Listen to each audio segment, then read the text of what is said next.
It's no fun anymore. This is the 5th take.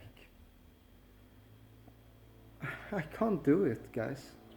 You know, I can't do it.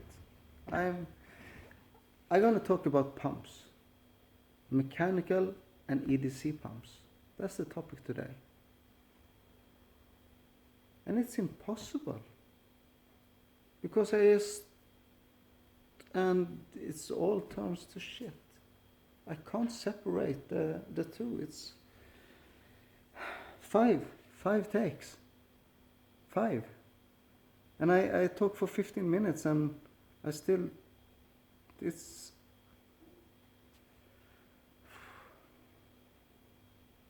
so, first of all, I've said this for fucking 3 takes. This is the last one. I will not do this video today if this is not the last one. Mechanical and EDC pumps in our 601, 2, 3, 4, 5, 6 is, what the fuck is it? So we have a mechanical pump and an EDC pump, right? They are both mechanical pumps. There is no difference really. But one, you control the rack travel with an arm. And the other, you control the rack travel electronically. But other than that, there are 2 mechanical pumps. There's no difference, really. There's some difference, but we'll get to that in 2, 3 takes. Alright, so I move you because I don't want to sit like that anymore. I want to sit like this. And this fucking flies in every fucking take. It bugs me out. So, mechanical and EDC pumps. Yes, alright. This is a good topic. I like this topic. There are ways to modify your EDC pump. We're not talking about that today. So remember this now. Okay? I don't want any fucking comments about blah blah blah. No. We're talking about your standard mechanical pump and your standard EDC pump. You send them away, get them rebuilt and get them back. That's what we're going to talk about today. Okay?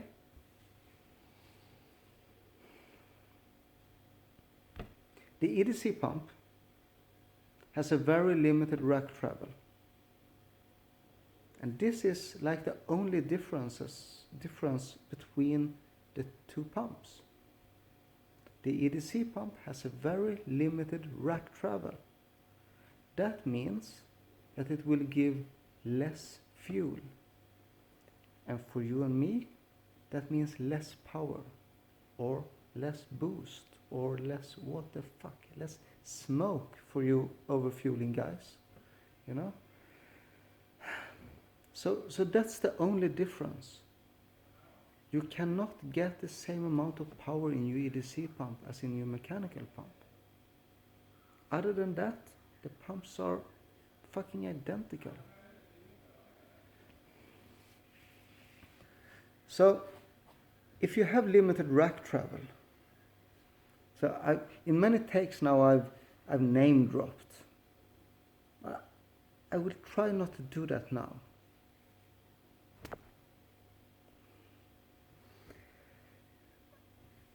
If you have limited rack travel, you need the pump elements that gives the most fuel at the least amount of rack travel, right?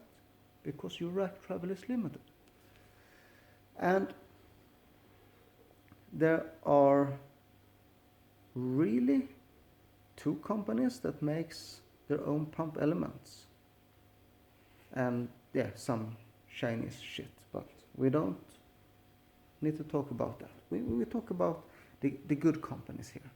And the good companies, they make pump elements, and they are good in different ways. And one gives more power, more fuel. And one is a little bit more gentle. Let's just say that. Both are really high quality. Both companies know what they are doing. You know, one is based in Finland and one is based in Sweden. So, so fucking stupid. So, they know what the fuck they do. But they also have their modus operandi. See? They have their way of working. One build a hot pump and one build a less hot pump. It's just what it is. One element gives more fuel at less rack travel. So, if you're gonna build your EDC pump, that's the company you want. Because the smoothness and everything like that, that's tunable, right? You do that in your DSL1. For the mechanical guys, maybe the other company is better. Because if you're not drifting or drag racing or just want more power than your friend, of course, because then it's the power company. But otherwise, if you're happy with, I mean, I've used both. You can run a hell of a lot of power. You run 600 on both of them. You know, it's not like one is less power. It's a little bit less power. And the other is a little bit more power. And one is a little bit more aggressive. And one is a little bit more gentle. But they give more power than you ever need. So if you just want a little bit more gentle ride, you use the other one. I mean, it's really simple. And if you want to, you know, put shit on a stick and dip it in gold, and, you know, imagine that it's not shit on a stick. You can do that also. It's your choice. You see, these fucking videos, they're just turning out so fucking bad. Oh. It's 5, right? So no more. So less rack travel, less fuel, less power. EDC pump. More rack travel, more fuel, more power. Mechanical pump. But we also have the other difference. You know, the mechanical pump, when you get it back, it's done. You put it on your fucking car. You hook your throttle cable up. You know. Happy days. It's done. The EDC pump, it requires a little bit more. But, there's always a fucking but. This but is really good. Because where the mechanical pump has a mechanical Alda. You know, the Alda is the 2 screws that you have on your pump. And one is for the off boost setting and one is for the boosted setting. Right? It's the fuel, you know, lower, more or less. And it takes maximum 5 seconds to adjust your pump, you know, or you're retarded.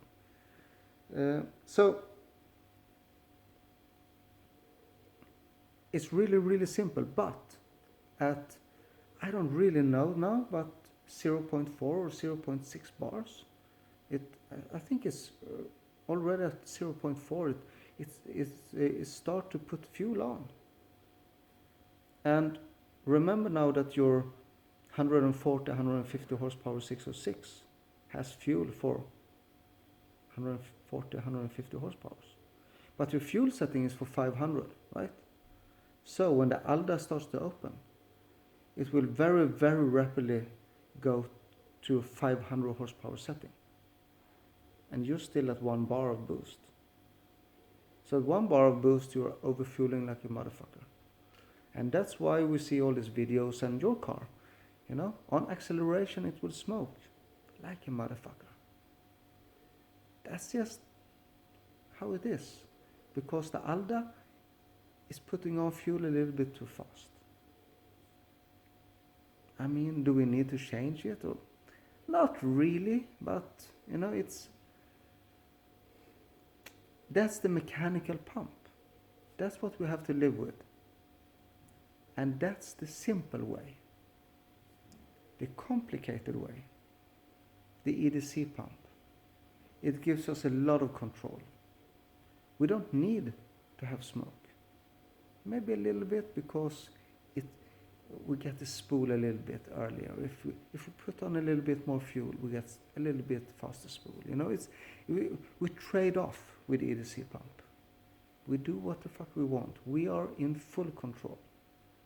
So the extra hustle and the extra money and the extra everything is worth it. And I would not say that it's more worth it, but for me, I think the EDC and the mechanical pumps are exactly at the same level. A little bit more complicated, a little bit more money, but very rewarding. Very, very easy. And very rewarding. You know, you can't really take that apart. It's not one is not better than the other. And that is including the extra cost and the extra work and the extra everything with the EDC pump, because the reward is that amount of money greater. I hope that gets across in English. So, I mean, reliability wise, both are mechanical pumps. You will never get stuck anywhere because the electronic fails. You just take the plate off your EDC pump and you can push the rack with a screwdriver. I mean, you can always get back home. You can always, it's not reliability wise, it's the same. It's two mechanical pumps, you know? It's if your fucking throttle cable goes bad, you still have to fucking manually increase the fuel in your pump, you know? So it's the same. So for me, EDC and mechanical, they are the same. Equally good in totally different ways. I like the EDC pump and I like the mechanical pump. What you choose is just up to you. But what I want to see is more 602 and 603s on EDCs. And I know that stateside right now, people are swapping from 617 to 602 and 603 because they're readily available, they are fairly cheap, and they're really good engines. So a couple of EDC builds on 602s and 603s, I would like that. Have a good day. Bye.